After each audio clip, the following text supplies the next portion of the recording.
Good morning po sa ating lahat.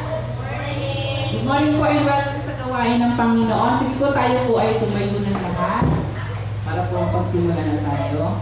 And good morning din po sa lahat po ng ating mga kapatid na nanonood through FB Live.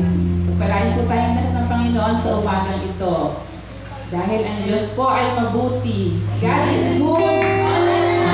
And all the time.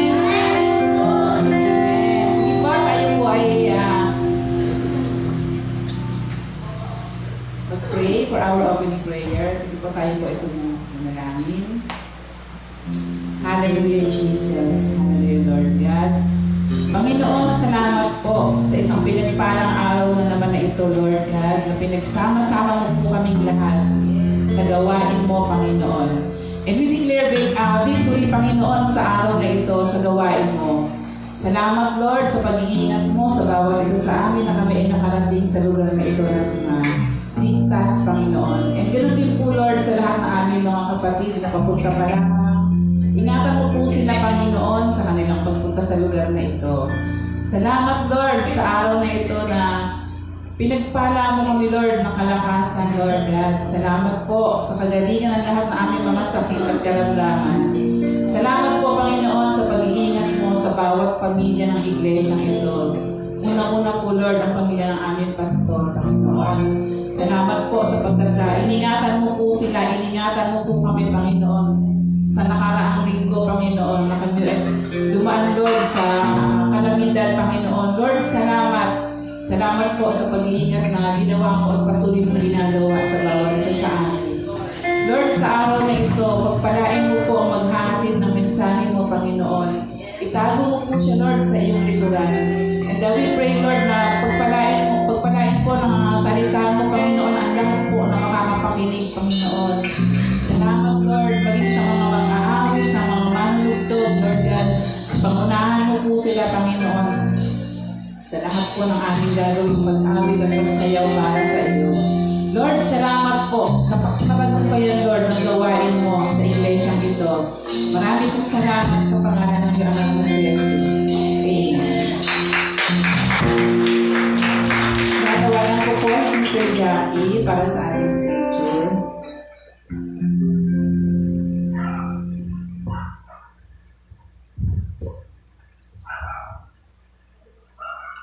Magandang umaga po sa inyong lahat, mga kapatid. Kamusta po kayo? Namiss ko po kayo ang nakaraang linggo? Namiss niyo po ba ako?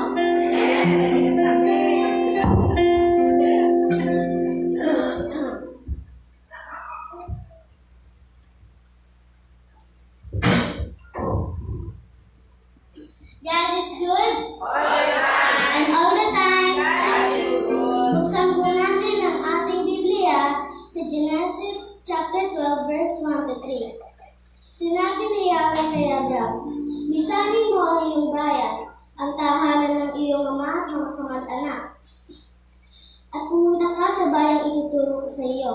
Pararamihin ko ang iyong mga anak at apo, at gagawin ko silang isang malaking bansa. Pagpapalain kita at gagawin kong dakilang iyong pangalan, at ikaw ay magiging magpapala sa marami. Ang sa iyo'y magpapala ay aking pagpapalain, at ang sa iyo'y sumumpa ay aking susumpain. At ang sa pamamagitan mo, lahat ng mga bansa sa daigdig ay aking pagpapalain. Purihin ang Diyos sa pagkabasa ng kanyang mga salita.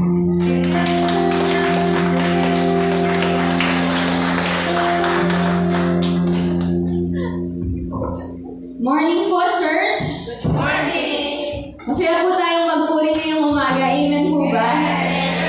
Tingnan nyo nga yung mga katabi nyo kung nakangiti ngayon. Nakangiti ba yung mga yan? Ngayong umaga po, pupunuin tayo ng kagalakan na nagagaling sa Panginoon. Amen po ba as we worship? Sige po, let's worship. Hallelujah!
Good morning.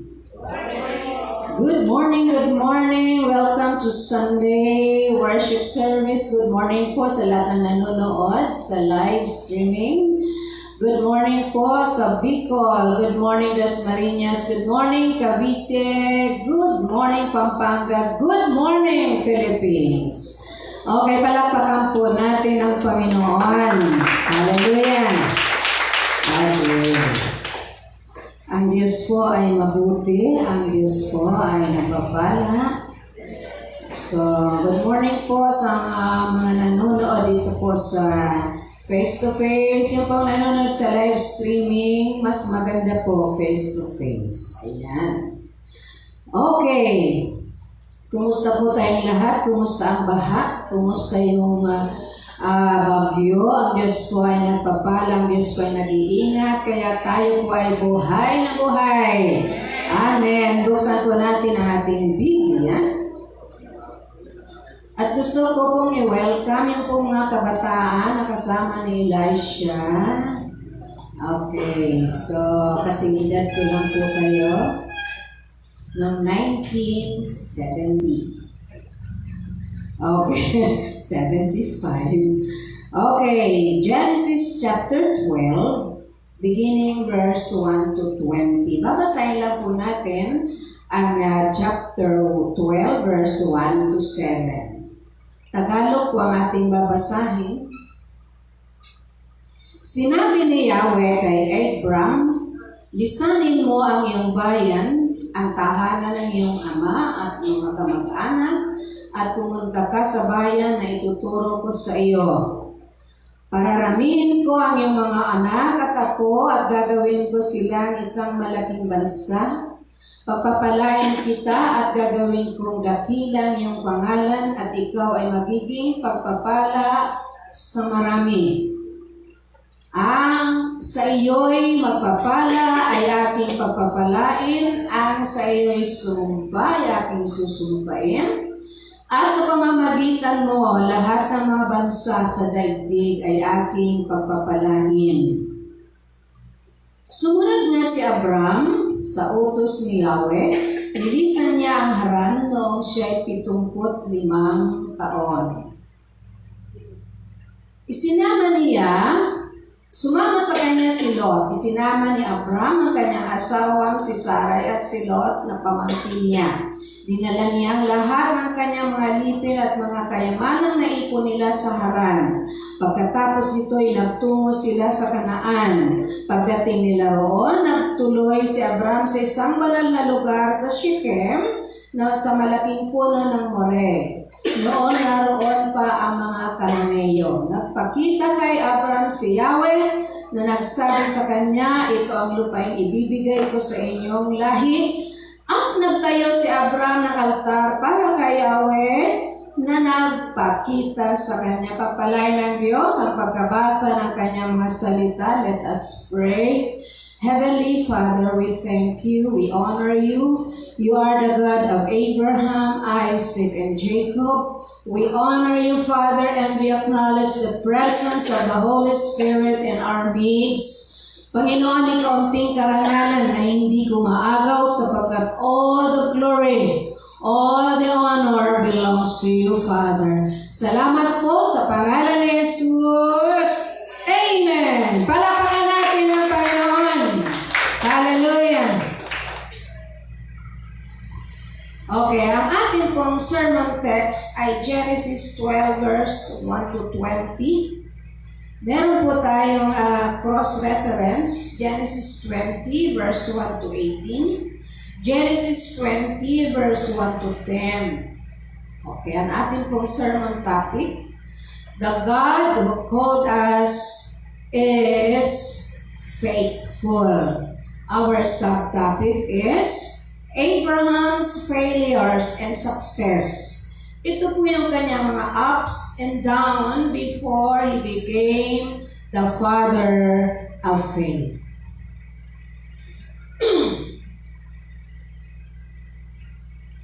God commanded Abraham to go out from his country. Saan po galing si Abraham or Abram? Siya po ay galing sa Ur of the Chaldees. Ur of the Chaldees is from Mesopotamia. Saan ba yun, Pastor? Okay. Mesopotamia na kung saan doon sa bahaging yun, nandoon po ang Babylon. Ur is a part of Babylon, kaya na Ur of the Chaldees. Chaldees from the word Chaldean, ito po yung mga taong nakatira sa Babylon. From Ur of the Chaldees, yung pong pamilya ni Abraham ay pumunta sa Haran. Until such time na namatay doon yung kanyang tatay.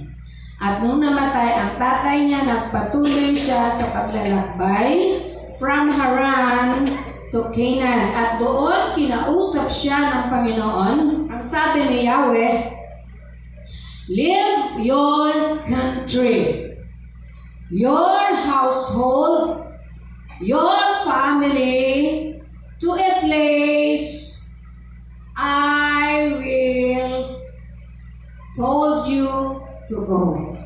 In other words, ang sabi ng Panginoon, pumunta ka sa lugar na hindi mo pa alam, ibig sabihin, secret. From the known, from Haran to the unknown. At si Abraham po ay nagpatuloy sa kanyang paglalakbay, sumunod siya sa Diyos, at wala po tayong mababasa na siya nagreklamo. Isinama niya si Sarai at si Lot na kanyang pamangkin. At si Abraham po noon ay 75 years old. In other words, si Sarai ay 65 years old because ang gap po nila ay 10 years. Alright? Now, 75 years old from Haran to Canaan, napakalayo po nun. Wala po ng bus, wala po ng eroplano, walang tricycle, wala. Okay. Roman number 1. Ito pong talatang ito ay palagi na po nating nababasa. At naituro ko na po ito. Subalit nung ako po ay nagagawa ng sermon, I gather materials before I make a sermon. Sabi ko, Lord, ano po ba ang mensaheng ibibigay mo sa amin? Sapagkat ito po ay alam na natin, subalit ang Panginoon po ay palagi siyang may fresh revelation sa kanyang mga salita because the Word of God is living. Ang salita po ng Diyos ay buhay. Amen? Roman number 1. The divine earthly promises. Ang sabi ng Panginoon, Abraham, lisanin mo ang iyong sambayan, ang iyong bansa, ang iyong lugar, iwanan mo ang iyong mga kamag-anak doon sa lugar na ituturo ko sa iyo, and I will bless you. Verse 2. Ang sabi ng Panginoon, pagpapalain kita. The divine earthly promises, Roman number 1, it requires obedience. Kapag binasa niyo po ang Biblia, napakarami pong pangako ang Diyos. And it requires obedience. Kung si Abraham po ba ay hindi sumunod sa Diyos, matatanggap niya ba ang mga pagpapala? Of course not. Alright? Ang divine promises requires obedience. God's command with a condition. God's command plus obedience is blessing. Marami pong command ang Panginoon at mga pangako ang Diyos sa Biblia. Bigyan ko po kayo ng halimbawa, Luke 6:38. Ano pong sinasabi sa Luke 6:38? Luke 6:38. Give, and it will be given to you, a good measure, pressed down together, running over. Ang sabi ng Panginoon, ano ang kondisyon niya para matanggap mo yung mga pagpapalang siksik, liglig at umapaw? Ang kondisyon ng Panginoon ay give. Sino ang makakatanggap ng siksik, liglig at umapaw? Yung nagbibigay. Tingnan mo yung katabi mo. Nagbibigay ba yan? Mamaya, bibigyan ka niya. Ano pa ang mga pangako ng Diyos? John 3:16. Gayon na lamang ang pag-ibig ng Diyos sa sanlibutan, kaya sino mang sumampalataya sa Kanya hindi mapahamak, kundi magkaroon ng buhay na walang hanggan. Sino lang magkakaroon ng buhay na walang hanggan? Yung sumasampalataya. Faith equals eternal life. At meron pa po tayong laging kinuko. And the Lord will supply all your needs according to its riches and glory by Christ Jesus. At isusupply ng Panginoon buhat sa kanyang kayamanang hindi nauubos.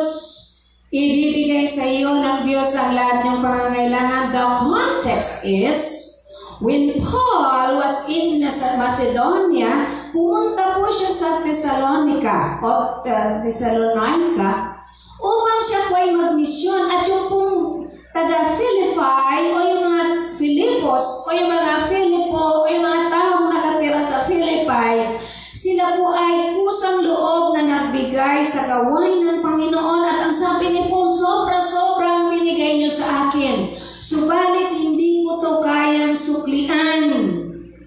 Kaya ang sabi ni Paul, and my God shall supply all your needs according to His riches and glory by Christ Jesus. Sino po bang bibigyan ng Diyos ng kayamanang walang ubos? Yung pong nagbibigay. Okay, ang ating pong topic, hindi pagbibigay. Binibigay ko lang po sa inyo yung mga pangako ng Diyos na may kalakip na kondisyon, walang iba, yung pagsunod sa Diyos. Ano-ano po ang mga pangako ng Diyos kay Abraham? Number 1, verse 2 and 3, I will make you a great nation. Gagawin kita malaking bansa. Matanda na po si Abraham. Number 2, I will give you a great name. I will make you famous. Pasisikatin kita, Abraham, kung ikaw ba naman, Brother Agil, nakakita ka ng talent manager. Agil, gusto mo ba mag-artista? Pasisikatin kita. Ang iyong pangalan ay makikilala sa Pilipinas, hindi lamang sa Pilipinas, sa buong mundo, maging sa San Pedro. Ang sabi ng Panginoon kay Abraham, I will make your name great. Number 3, I will bless you to be a blessing. Pagpapalain kita upang ikaw ay maging pagpapala. Number 4, I will curse those who will curse you. Susumpain ko ang lahat ng susumpa sa ibig sabihin ng Diyos, yung kaaway mo ay kaaway ko na rin. In other words, yung full protection ni Abraham ay total package. Amen. Protektado siya ng Panginoon. Number 5, verse 7. I will give you a great land. Bibigyan kita ng lupain. Ito po ay kinumpirma ng Diyos sa Genesis chapter 13, verse 14 and 15. The Lord said to Abraham after Lot has parted from him, look around you from where you are.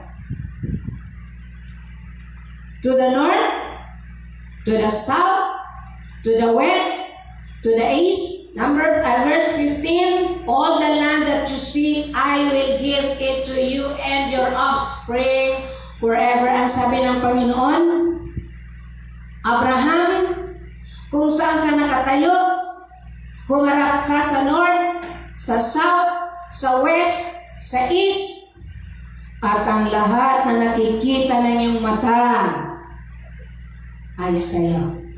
At sa iyong mga lahi, ang sabi ng Panginoon ngayon lang, forever. Kaya po may,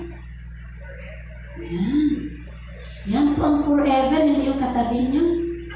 Tingnan nyo ang katabi nyo, forever ba yan? Yan, okay, may forever. Yung pong pangako ng Diyos kay Abraham. Question. Did Abraham obey God? Yes. Sumunod po si Abraham. Abraham obeyed God, holding on to the promises of God. Siya po ay naglakbay at the age of 75 years old. Dala-dala niya, bitbit niya ang mga pangako ng Diyos. Ikaw ba naman pangakuan? That I will give you, I will make you a great nation, I will make your name great, I will give you a great land, you will be a blessing to you, I will bless you to be a blessing, I will curse those who will curse you. Ikaw ba naman pangakuan ng Diyos ng malaking lupain?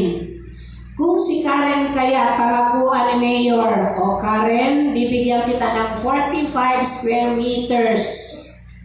Hindi ka ba matutuwa? At ang sabi ni Mayor, may bahay na yan. Bahala ka na, pataasan mo yan. Lahat bang utos ni Mayor susundin mo? Yes. Abraham, siya'y naglalakbay, dala niya ang mga pangako ng Diyos. Kayo ba'y dala niyo ang pangako ng Diyos? Amen.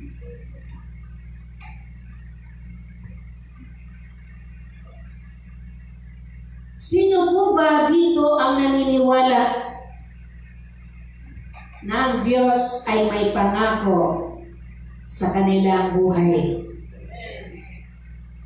That's why there is no room for backsliding. There's no room for questioning God, sapagkat ang Diyos na nangako ay tapat. Second question. Was Abraham's obedience firm? Was Abraham's faith stable? Yung bang pagsunod niya ay matibay? Firm, hindi natitinag. Yung bang pananampalataya niya habang siya'y sumusunod? Stable. Sa tingin niyo? Oo o hindi? Sino may sabing hindi? Sino may sabing oo? Ang tamang sagot, hindi. Verse 10. According to Warren Wiersbe is a theologian, a writer. Ang sabi niya, a faith that can't be tested can be trusted. Ang pananampalataya na hindi subok ay hindi mapagkakatiwalaan. Ang sabi po sa 1 Peter chapter 1 verse 7, ang ginto ay inalintulad sa pananampalataya. Ang sabi po roon, ang ginto ay idinadarang sa apoy upang makita kung ito'y totoong ginto, katulad din ng pananampalataya nyo. Ito ay dinadarang sinusubok upang makita kung ito nga ay tunay. Ang ating pong mga pagsunod at pananampalataya sa Diyos, ito po'y sinusubok ng Panginoon. Because faith that is not tested cannot be trusted. Amen? Yung pong pananampalatayang hindi sinusubok, hindi po ito mapagkakatiwalaan. Roman number 2, the test. In verse 10, there was a great or severe famine. Pag sinabi po nating famine in verse 10, Genesis chapter 12 verse 10, pag sinabi po nating severe famine, ito po'y tagtuyot, tagutom. Totally no water, no food. Ang resulta po noon is starvation and it leads to death. Nagkaroon po ng tagtuyot, walang tubig sa balon. At saan po silang lugar? Naroon sa Negev. Tumigil po sila sa Negev in verse 9. In verse 10, there was a severe famine. Negev is a part of Canaan. At ito po ay totally desert. Ito po ay disyerto. Ito ay totally barren. At ito po ay arid land. Okay. Ang sabi ng Panginoon, sa verse 1, pumunta ka sa lugar na ituturo ko sa iyo. Pagpapalain kita. 1, 2, 3, 4, 5. Pagdating sa Kanaan in Negev, because Canaan is a great land. Para itong province or isang country na kung saan maraming lugar. Shechem, Bethel, Negev, Gerar, mga bahagi po yon ng Canaan. So ang Negev, ito po yung matindi ang disyerto po dito para sila magkaroon ng tubig, sila pa hukay sa balon.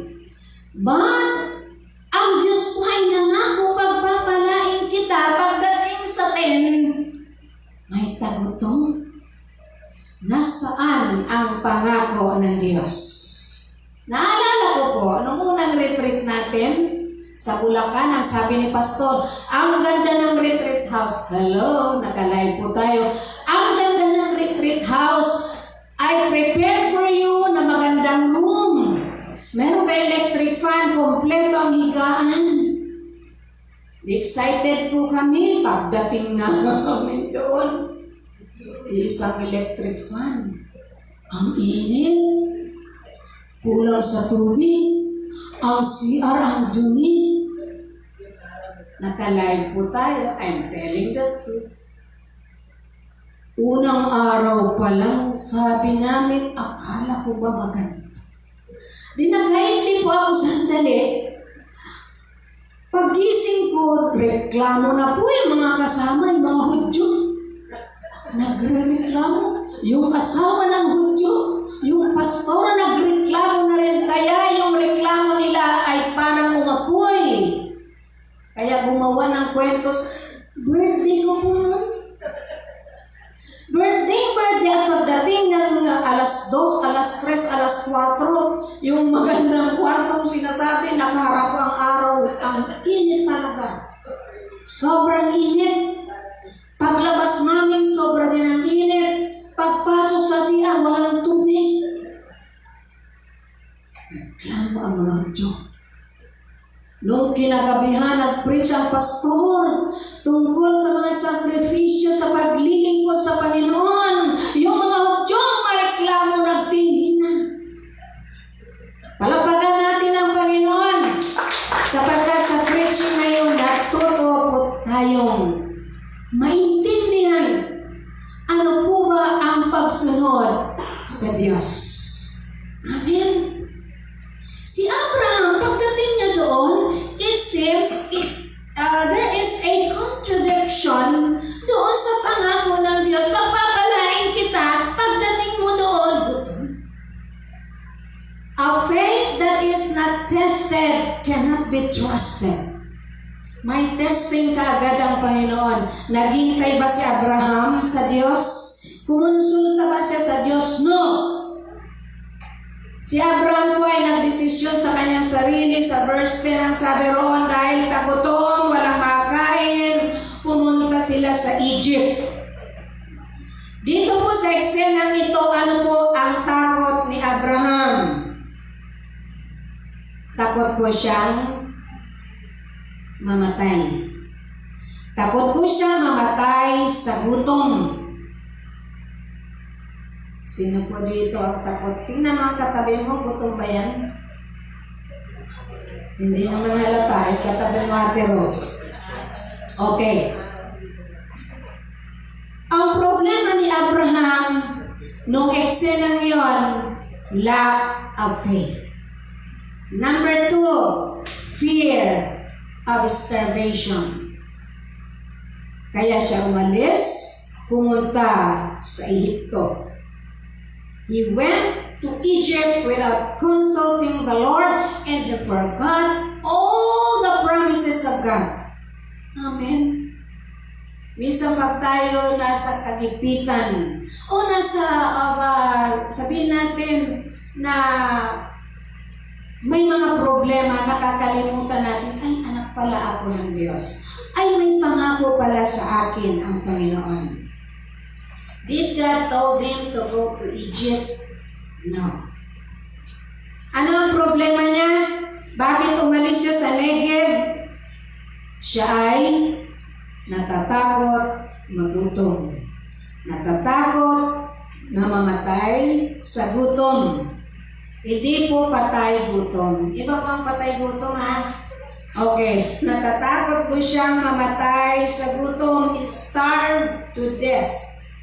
Okay. Ano po ba ang Egypt? Ano po ba ang Egypt during the time of Abraham? During the time of Abraham, Egypt is called green pasture. At ang Egypt po, during the ancient times, ito po ay naging cradle of ancient civilization. Now, ang Egypt po during the time of Abraham, ito po ay mayaman sa agrikultura, mas mayaman sa produktong dagat, mga isda, mayaman po ito sa produktong bukid, mayaman po ito sa fresh water because of the Nile River. Nile River is a longest river connected to different kinds of river. At ito po ay nagsusupply ng fresh water sa mga household at sa agrikultura, kaya mayaman po ang Egypt sa pagkain. Kaya pag binasa po natin, kung mahilig po kayo magbasa ng Old Testament, may mga eksena po na kung saan kapag nagutom yung ibang bansa pumupunta sa Egypt. Can you remember the sons of Jacob? Nung nagtagutom sa Kanaan, pumunta sila sa Egypt, nagkataon nandoon si Jose. Bibili sila ng makakain dahil matinding tagutom. Egypt during that time ay parang mayamang bansa, parang Amerika, na pag pumunta ka sa Amerika, green pasture ang tingin nyo doon. Green pasture nga ba? Kung nasaan ang Diyos, naroroon ang green pasture. Maging dito sa Pilipinas, may green pasture. Palakpakan natin ang Diyos. Huwag po tayong titingala sa mga bansang mayayaman. Mayaman po ang Pilipinas. Kung saan naroroon ang Diyos, merong kayamanan. Amen? Hallelujah! When Abraham failed the test, he demonstrated immature faith. Akala niyo ba ang galing ni Abraham? Napakarami pong nangyari sa buhay ni Abraham bago po siya naging father of faith. Roman number 3. The consequences of failing the test, verses 11 to 15. Ano po ba? Sino po ba nag-suffer ng consequences? Si Sarah to Sarah, to Pharaoh, and to Isaac. Ang sabi ni Abraham, "Abay, Sarai, you are so beautiful." At the age of 65, sino po ba rito ang may edad 65 pataas? Babae?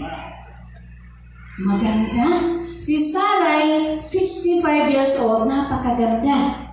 Ang sabi ni Abraham, pag ikaw ay nalaman nilang asawa ko, malabang papatayin nila ako para maging asawa ka ng hari. Kaya ang gagawin mo, magpakilala kang kapatid ko. Magkapatid tayo. Sa totoo lang, in chapter 20 of Genesis, magkapatid po talaga sila. Binanggit ito ni Abraham kay Abimelech. Kasi gumawa uli siya doon ng kasinungalingan. Ang sabi niya, magkapatid talaga kami. Iba lang yung nanay. Subalit during the Old Testament, pinapahintulutan po yung magkadugo na maging mag-asawa. This is legal according to their law. Okay. Ang sabi ni Abraham, ay, pag nakita nila ang ganda mo, baka patayin nila ako. Because Abraham trusted in his clever deceit, matalinong pangluloko o katusuhan. Rather than trusting God, he was willing to compromise his wife's integrity, and he was willing to profit from sexual exploitation of his wife. Sabi ni Abraham, abay, papatay nila ako pag nalaman nila mag-asawa tayo, kaya sabihin mo, magkapatid tayo. Anong klaseng asawa ito? Yung asawa nga natin, pinoprotekta natin, lalo yung mga babae, hanggang kamatayan. Kamatayan lang ang pwedeng magpahiwalay. During the Old Testament, in this scenario, Abraham has another problem. Yung una niyang problema, mamamatay sila sa gutom. Takot siyang mamatay sa gutom. Pagdating dito, takot siyang mamatay. Ayaw niyang mamatay, kaya siya ay sinungaling. Anong bitbit niyang problema? Kagandahan ni Sarah. The beauty of Sarai is or was his problem. No, during the old times, ang kagandahan, it is not a asset. It is not an asset. It is a liability. Why? Sapagkat sa isang kaharian kapag maganda ka, alipin ka man o mayaman, magugustuhan ka ng hari. Kung may asawa ka man, o wala, o ikaw man ay di pamilyado, kapag nagustuhan ka ng hari, whether you like it or not, kukunin ka ng hari para maging asawa. Okay.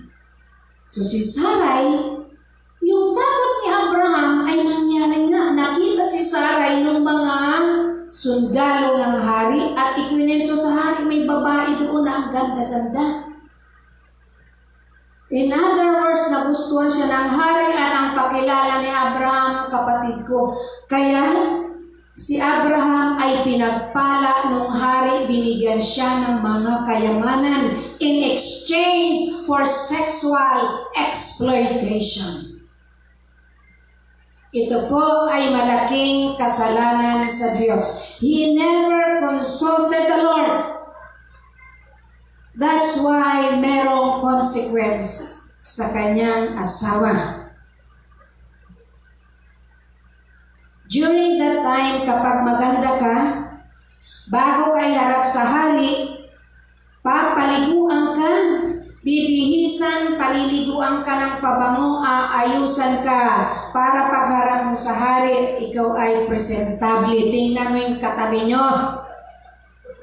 Qualified ba yan na iharap sa hari? Ang dami ng kinuspos niyan sa mukha. Ang sabi ng hari, well, during that time, ang kagandahan ay liability. Even in our Philippine history, during the Japanese regime, ang kwento ng nanay ko, ang nanay ko po kasi maganda. Huwag niyo po tingnan, nasa dugo ang ganda, kaya tingnan niyo sa dugo.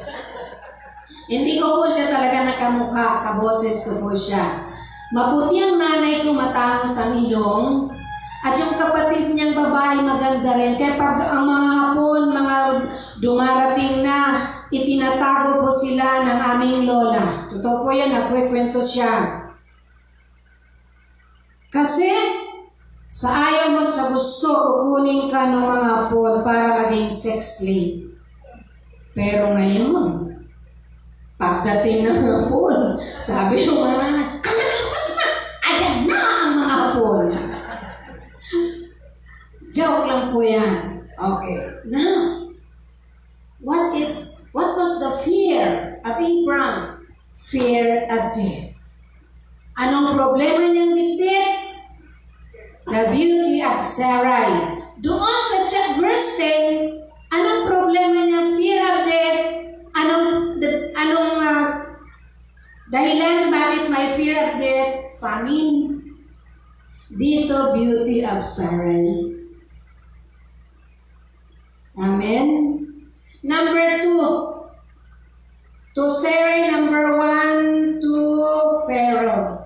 Ang sabi ni Pharaoh, kinuha niya na si Sarai, kaya nga lang, God struck his household with a severe disease.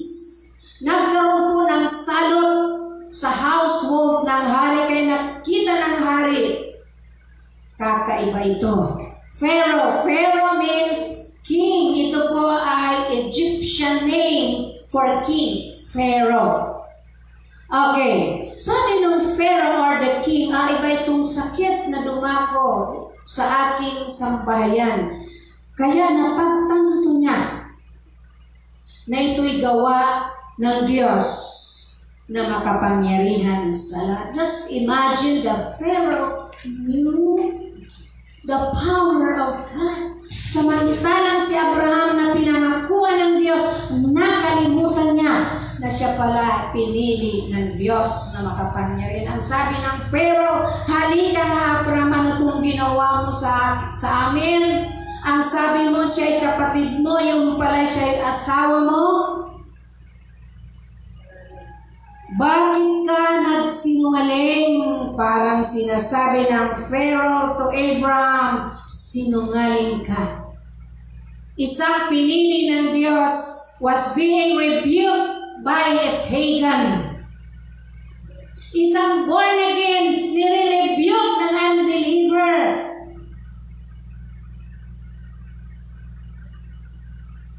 Ba't hindi kayo humigibo? Malamang. Yung witness, Abraham witnesses, he damaged his witness to Pharaoh. Ang sabi ni Pharaoh, ba't ka nagsinungaling? A chosen of God being rebuked by a pagan. Number 3, consequence. The consequence of failing.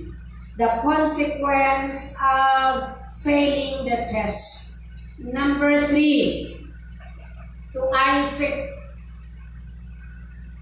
harmful effect to his son. In Genesis 26, verse 9, inulit po ito ni Isaac sa kanyang asawang si Rebecca. When they were in Gerar, pinakilala niya po yung kanyang asawa na kapatid niya.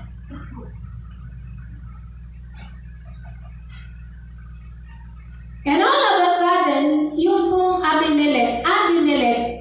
settled for a king in Canaan. Kasi nasa Gerar, si Isaac, kasama niya si Rebecca, pero ang pinakilala niya, kapatid ko ito, doon sa mga tauhan. Nung nakadungaw yung Abimelech, medyo may pagkamarites po siya, ang sabi niya, nakita niya si Rebecca at si Isaac naglalambingan. Kaya sabi ni Abimelech, halika nga, Isaac, asawa mo pala si Rebecca. Talagang marites. Bakit ka nagsisinungaling? Inilagay mo sa panganib ang asawa mo sa aking mga tauhan, malamang siya ay pwedeng gamitin nila. Ang sabi niya, Isaac, kasi iniisip ko po na masasama kayong tao, baka patayin niyo ako kapag sinabi kong siya ay aking kapatid. Imagine what his father did. Ito din po ay nangyari kay Isaac or kay Isaac, harmful effect on his son. Ang father po, siya po ay isang halimbawa ng mga anak. Kapag ikaw ay isang ama, sasabihin mo sa anak mo, anak, bili ka nga ng sigarilyo, sindihan mo na ha. Sample lang kay Abel. Si Abel naman, pumunta sa tindahan, sinindihan yung sigarilyo ko. Sabi niya, Abel, sarap pala nito. Pagdating sa tatay niya, kalahati na lang. Kaya nung lumaki siya ay naninigarilyo na rin. Joke lang ha. Ang sabi ng tatay, anak, ibili mo nga ako ng tanduay. Bili naman yung anak. Nung dumating tatay, ito na yung tanduay. Halika anak, sumama ka, umupo ka lang. Kakain ka lang ng sausawang ba yun? Pulutan. Nung lumaki yung anak, nag-iinom na rin. What Abraham did, ito po ay ginaya ni Isaac. And that is the consequences of failing the test of faith. Palakpakan natin ang Panginoon. Hallelujah! I pray ng Diyos ko, pag binigyan tayo ng pagsubok, ito pa'y ating mapagtagumpayan. Sapagkat ang sabi ng Biblia, we're more than conquerors in Christ Jesus. Hindi po magbibigay ang Diyos ng pagsubok na hindi po natin kaya. At ang sabi ng Biblia, kapag may pagsubok at hindi natin kaya, God is to the rescue. Amen? Alam ng Diyos ang ating kakayanan. Hallelujah! Roman number 4, are you following me? Naantok na ba kayo? Ipipresenta ko kayo sa hari. Sa hari ng mga hari, Panginoon ng mga Panginoon. Roman number 4, are you jotting down? God's divine intervention to Sarah's life. Verse 17. Nung si Sarah po ay nasa palasyo na, face to face with the king. Wow! Ang ganda ng babaeng ito. Suddenly, God struck plague, matinding sakit sa kanyang buong sambayan. And this is the movement of God. Why? To protect Sarah.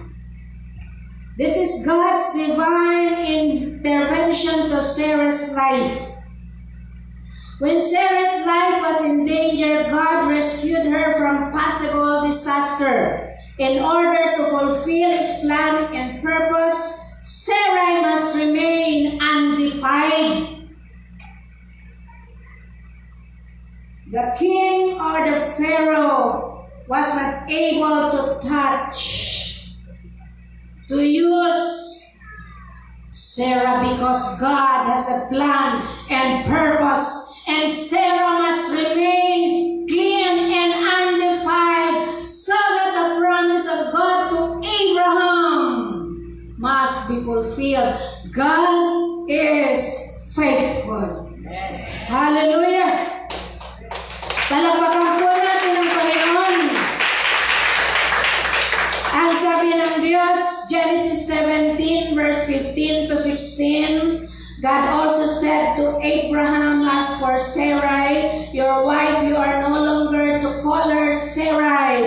Her name will be Sarah. Verse 16, I will bless her, and I will surely give you a son by her.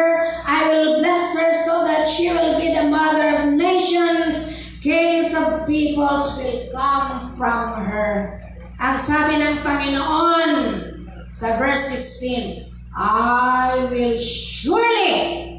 Ang sabi ng Panginoon, sisiguraduhin ko na ang aking pangako sa iyo ay matutupad, na sa pamamagitan ni Sarah sa kanya magmumula ang maraming lahi, siya pagmumula ng mga bansa, at sa pamamagitan niya magmumula ang mga hari ng bansang Israel. That's why God protected Sarah not to be defiled by a pagan king. Sa ating buong buhay, how many times na ang buhay po natin ay kumbaga napunta po tayo sa panganib? How many times that our lives were in danger? Ilang beses po tayo napahamak, parang mapapahamak, na parang mahuhulog tayo sa bangin. Kung saan pinotektahan po tayo ng Diyos. Nung ako'y bata pa, ako po'y hinabol ng ahas. Kasi nung bata pa po kami, pagaling sa school, pupunta sa mga puno ng mga bayabas, aakyat po kami doon. Nakaranas ba dito ang mga kaedad ko? Kakain kami ng bayabas. Nung pumunta po ako doon sa bayabas, ang dami niya kasing mga dawag. Hindi ko po alam, may ahas. Talagang hinabol po ako ng ahas. May maiksi lang na ahas na kulay itim. This is a venomous snake. Ang sabi ko, Panginoon, salamat ngayon nung naging Christian ako, naalala ko, Lord, salamat. Ilang beses po ako hinahabol ng aso. Ang buhay po natin ilang beses na napunta sa panganib. Si pastor, dapat siya ay 6 feet below the ground. Ang buhay nyo, ang buhay ko, ilang beses na napunta sa panganib. When I was in Minalabak, ako po kasi nagtrabaho doon. Naghihintay po ako ng sasakyan dahil yung pong harap ng bahay ng kapatid ko, highway po yun. At yun po ay prone sa aksidente. Ang dami na po doon aksidente. Naghihintay po akong ganun. Hindi ko napansin na may dumadating na sasakyan ang sobrang bilis. Parang hangin na lang po ang pagitan ko doon sa jeep na parang may tumulak sa akin paurong. God is faithful. Why He protected us from the beginning. Mula nung tayo pinanganak, prinotektahan tayo ng Diyos. We do not know that. Because God has a plan for us. God wants to fulfill His plan in our lives. Amen. Hindi po aksidente na tayo po ay nakakarating sa gawain ng Panginoon. Hindi aksidente na nakakarinig tayo ng mga salita ng Diyos. Sapagkat ito po ay plano ng Diyos. God protect us. God intervenes us in our daily lives, sa ating trabaho, sa ating pagpasok, sa pag tayo'y nagdadrive. God is always protecting us because God wanted to fulfill His purpose in our lives. Ephesians chapter 1 verse 4, God says, He chose us before the foundation of the world. Tayo po'y pinili ng Diyos mula bago pa itinatag. Kailan po ba itinatag ang sanlibutan? Hindi po natin alam. Yung patibayan ng sanlibutan itinatag ng Diyos. Bago po yan, pinili na po tayo ng Diyos.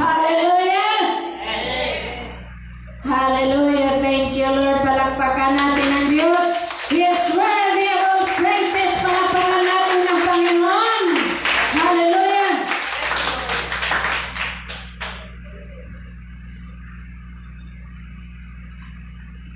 Roman number 5.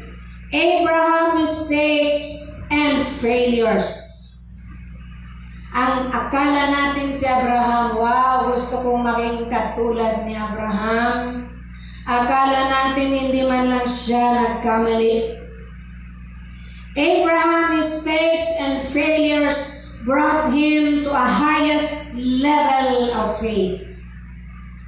Yung kanya pong mga pagkukulang, yung kanyang pagkakamali, ito po ay nagdala sa kanya sa pinakamataas na uri ng pananampalataya, little by little, step by step. Ilang beses po nagkamali si Abraham, Genesis chapter 12, ilang beses siya doon nagkamali. Genesis chapter 16, hindi po sila nakapaghintay sa pangako ng Diyos. Sinipingan niya si Hagar, nagkaroon ng Ismael, na kung saan ang lahi ni Ismael, ang mga Muslim, ang mga Arab countries, ngayon kaaway ng bansang Israel. That's the consequences. Kailan pa po ba siya nagkamali? Sa chapter 20, inulit niya naman yung kanyang pagsisinungaling. But his mistakes doesn't define him. Our mistakes doesn't define who we are. Sa social media, magkamali ka lang isang beses, talagang you will be judged by all. Pagtutulong-tulungan ka, hindi man lang nila pinakinggan yung other side. Subalit sa Diyos, ilang beses ka man madapa, ilang beses ka man magkulang, ilang beses ka man sumuway, His plan and purpose remain. His promises remain because the one who called us is faithful. Palakpak sa Diyos. Hallelujah. Ang sabi po, through his failures, he grew up in faith. Little by little, Hebrews 11:17, 18 to 19. I will just paraphrase. Ang sabi po ng Hebrews 11, verse 17, 18 to 19. Nung si Abraham po ay nitusan ng Diyos na ihandog yung kanyang kaisa-isang anak na si Isaac, hindi po siya nang atubiling ihandog ito. Yamang alam ni Abraham na kay Isaac magmumula ang kanyang mga lahi, hindi po siya nagpatubiling ihandog ito sapagkat naniniwala po si Abraham na kayang buhayin ng Diyos si Isaac mula sa mga patay. Dahil sa kanyang marugdog, firm, and steadfast faith, nakita po ito ng Diyos. Para sabi ng anghel, nung sasaksakin niya na si Abraham, sabi ng anghel ng Diyos, huwag mong saktan ng bata. Wow! God is. At nung paglingon niya, nakakita siya ng isang hayop na yung sungay ay naipit doon sa puno. At ang sabi ni Abraham, ang sabi kasi ni Isaac, nasaan ang iyahandog? Ang sabi ni Abraham, God will provide. Hallelujah! God is good all the time. Abraham suffered many consequences. What is a consequence? Hebrews 12:5 to 17. Ito po yung pagdidisiplina ng Diyos. I will just paraphrase. Ang sabi po ng Hebrews 12 Beginning verse 5 to 17, kapag tayo ay dinidisiplina ng Diyos, huwag po tayong magmamatigas sapagkat dinidisiplina ng Diyos ang kanyang mga minamahal. Supalit kung hindi ka dinidisiplina ng Diyos, malamang anak ka sa labas. Wala pong disiplinang madali, ito po'y masakit. Subalit doon sa mga consequences na yon na ating mararanasan if we will only yield to God, God will promote us into a highest level of faith. Amen. Kasi pag hindi po natin ito napagtagumpayan, nagkasala ka, di ba? Kaya may consequence po, hindi po parusa. Ang mga anak ng Diyos kapag nagkamali, hindi po pinarurusahan, kundi dinidisiplina, tinatawag po yung consequence. Sapagkat ang Diyos po ay banal, He never tolerated sin.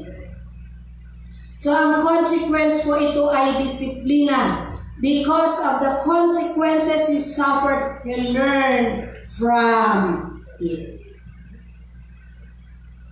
Tingnan po natin doon sa chapter 12, beginning verse 1 hanggang 20. Beginning verse 11 hanggang 20. Nagkamali si Abraham, di ba?